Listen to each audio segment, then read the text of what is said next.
We may not know each other, but we certainly have at least one thing in common. We both somehow made it to the next stage of this seemingly never-ending global pandemic. Coming out of isolation, we are all now attempting to rejig the world to be safe enough to engage with, while simultaneously attempting that it be as identical as before. However, I feel we both know there is no more normal. There is only before and after. I, like many, have been indulging in film and photography where the people hug and kiss, walk down the streets with packs of strangers, and jump onto bustling trams. I wonder how long until our new socially distant world will be reflected in the artistic media that we consume. The world needs new representation of the after. However, there has been very little that is new. The arts and culture sector have unfortunately been among the last sectors to reopen in a meaningful way. While galleries, museums, concert halls and festivals remain closed or out of reach for us to visit, the artists who produce this essential work and those who uphold the arts and culture sector are by no means out of business. Their role is more important than ever. However, without a constant stream of support from our governments, local councils and larger society, some of our most valuable cultural contributors who have made it their life's work to enrich society may have to redirect their energy elsewhere to simply survive. I've heard some people say, so what? What if Ireland's artistic output deteriorates?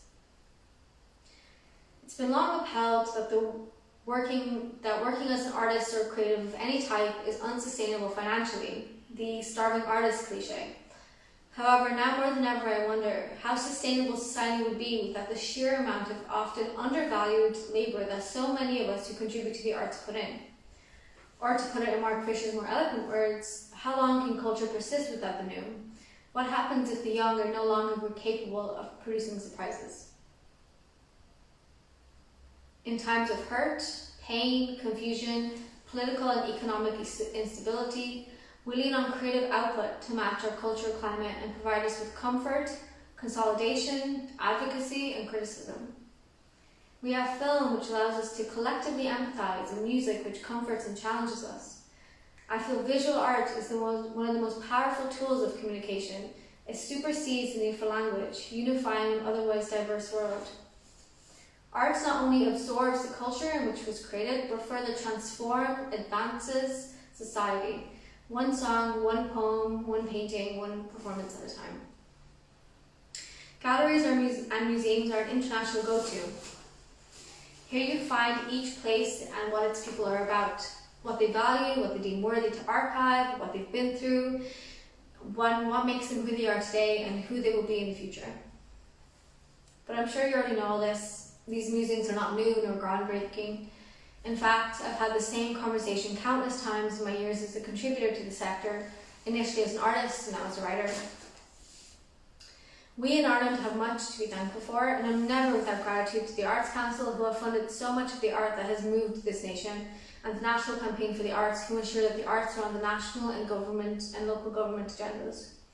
But there is still work to be done. Work that must be done now before it's too late, because at the end of the day, how long can culture persist without the new? In all honesty, probably a while.